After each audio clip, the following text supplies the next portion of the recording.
Buying a truck comes with a lot of ways to mess up. Um, my personal and slight professional opinion: buy a truck local, preferably off a guy that's already ran it. Um, Maybe not one of those small truck dealerships. You don't want the thing all lipsticked up, made to look nice, painted, cleaned up. That way, when you go to look at the truck, you see all the oil leaks it has, the rear main seal leaks, etc., etc. Um, Also, if you're going to look at it local, you're not really trapped. You didn't just take a 12-hour flight out to Texas or wherever else you are to looking at the truck. Now that said, everything I just mentioned, I did not do, especially in this market. Um, Found a truck. It was fairly well priced because nobody wants them. It was a 13-liter shit spreader, International, 9400, and it had a supposed rebuilt Caterpillar engine in it with a couple 100,000 miles on it, documented and everything. C15. So I got the ticket, talked to the dealer, ordered the tickets a couple days ahead of schedule, and within that time, somebody offered him more money than what he was asking for. So I said, well, I'm not in this to, I'm not in a truck auction. So if the guy wants it for $3,000 more, well, whatever, they'll let him have it, I guess. So now I had these plane tickets, and I bought the cheapest one, so I couldn't get refunded. And the guy's like, well, I have another truck, pretty much the same thing, 9400. It's got a ISX in it with 640 some odd thousand miles on it or something. Pictures look nice. Pictures always look nice. So I flew out there to go look at it. And I'm not trying to bash the dealer, the little truck dealer out there or anything like that. To be honest, he took some money off, filled my tanks up for me, threw a headache rack in on the deal. It's just the way it is right now. If the thing runs and it'll pull a trailer, it's worth money because you'll have anybody out there buying anything right now. I've seen a guy just trying to sell a 1990 377 Peterbilt, not rebuilt, paint coming off the hood and stuff. Guy's asking like $100,000 for it. Sure, people are laughing at him, but just to have the audacity to ask it right now, it obviously tells you, what the market's doing.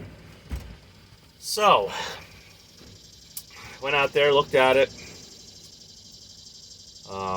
The flight turned in from only being like a 6 to 8 hour flight to turn into a 10-hour flight with layovers and all kinds of other goofiness. It was back when Spirit decided to not fly anybody and almost go bankrupt or whatever's going on with Spirit.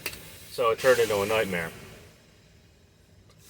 So, that said, when you go and look at the older truck, I recommend getting an older truck without emissions. Every emissions truck I ever had turned into a nightmare. The previous one was a pack car. I probably was paying an extra $20,000 a year on top of payments just for wiring and emissions controls and things like that. Downtime. So, that said, when you go look at the truck, expect that you're going to be buying probably a 15-year-old or older truck. It's going to have blemishes. Blemishes don't make you money. The engine, transmission, they make you money. Most likely, when you go look at the truck, it's going to be bobtailing. You're going to be bobtailing test driving it. I suggest, I don't care how busy the market is, don't do what I did and just buy the truck. Go have it, dyno test it, or at least see if you can try to pull a load or pull a trailer. Find somewhere where you can pull a trailer or do something with it. It'll run great, just bobtailing around most time. but you aren't going to know if the actuator and the turbo works. You aren't going to know if you have EGR problems, unless it comes up on the dash. But if you're driving, if you're buying a 15-year-old truck, it don't care. You can unplug the EGR; it'll just close up. That's what I just had to do. The EGR is bad. But you ain't gonna know this until you pull a heavy load, especially up on hills and whatnot. So take the truck over to like a Cummins shop, if it's Cummins, Cat if it's Cat. Try to find an engine shop where the truck is. Spend a whole day, waste your money. The truck turns into a piece of crap. Hey, you only wasted $1,000. You didn't waste probably what I'm going to waste because I financed it, $30,000.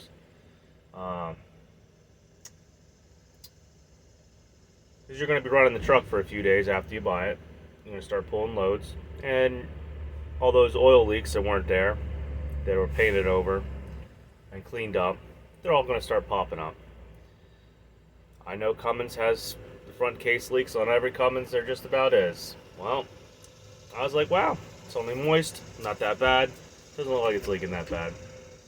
Yeah, it's leaking pretty good. After a few days of running hard, it's leaking good. That, and after I ran it for a while, I didn't see no drips underneath the rear main seal. Well, the rear main seal's leaking now. So, besides all the other problems I just mentioned, I don't know, lack of power on hills. It has progressive shift, and I can get that taken off and everything. Just about anybody with a Cummins computer, Insight, can pull it off. But you're going to run into these problems buying an old truck. Now, as you all know, you could also buy a newer truck and have even more problems. My suggestion, if you can afford it, probably buy a brand new truck or buy an older truck that you know has been taken care of, or at least the other guy has paid for all the problems before you've got it.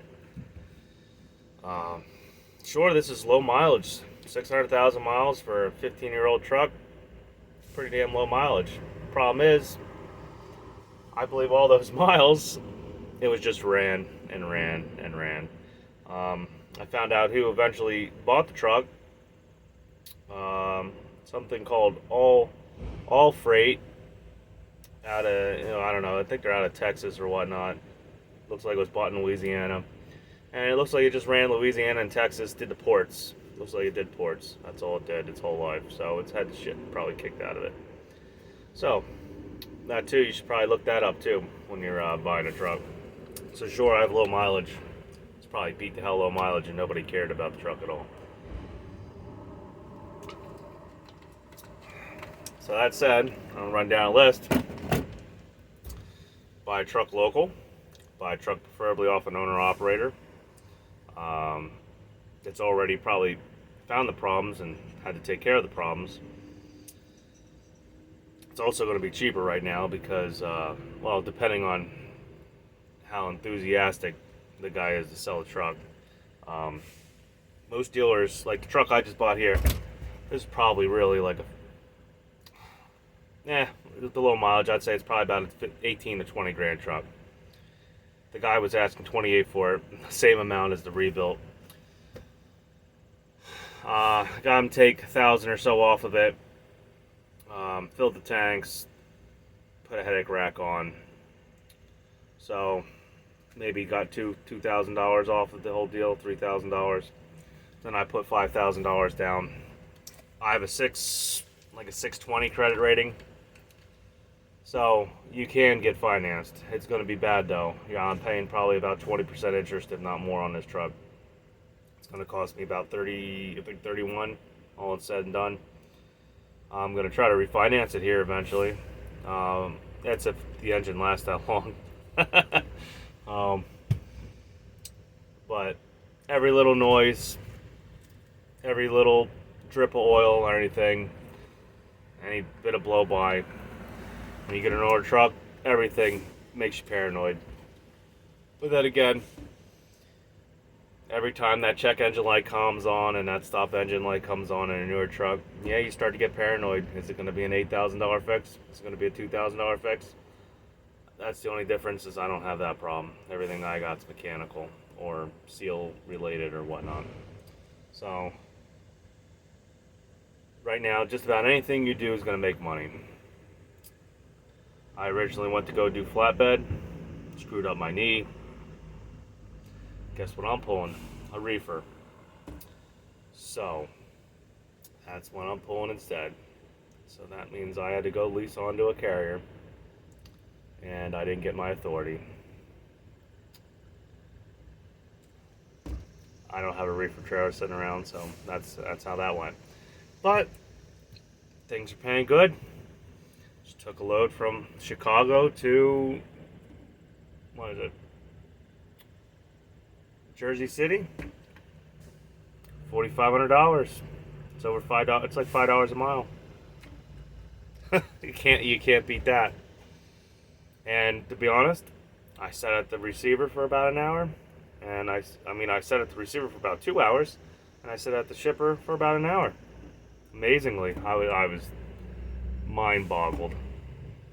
So, not that bad. And right now I'm running a little small load. It only went 89 miles for $800. Some paper. So my first week, even though I didn't get out the bat real quick, because there's another problem. Apparently getting ELD plugs is now a problem too. So I had to wait for an ELD plug, and now I'm running paper logs for right now. Because apparently it takes weeks to get ELD plugs for older trucks, I guess. So on top of all that, you got any questions, comments? Will make fun of my misfortunes. Tell me that older trucks are a piece of junk. That's fine. Just wait until you have to go to the dealership, even with your warranty job right now. God forbid you get a DPF, or no, DEF. What they said, DEF, I forget what the hell the sensor is. Just anything with the DEF right now, apparently you can't get a sensor for. I think it tests the quality, quality sensor. DEF quality sensor. Just go ahead and try to find one. I know my other truck, I went and had to get a EGR pressure differential sensor. Well, luckily I found one, and the guy's like, hey, there's maybe only 100 left, at least in all of inventory. Guy's looking on computer, a couple dealerships. He said there's hardly any left. I'm sure they got more in by now, but things are getting scarce out there. So just remember this when you're out there beating the crap out of your truck, running hard and everything, doing stuff, going through a gravel parking lot, it's all beat up, blow an airbag. Finding airbags getting a pain in the ass too. Just take care of your shit. Don't beat it up, don't run it hard right now. Just take it nice and easy. Whatever part you might break, you're gonna need it last for a while. So, all right, well, that's my rant for today. Take care, be safe. Try not to make it on anybody's bucket list, I guess. We got enough slips out here. All right, see ya.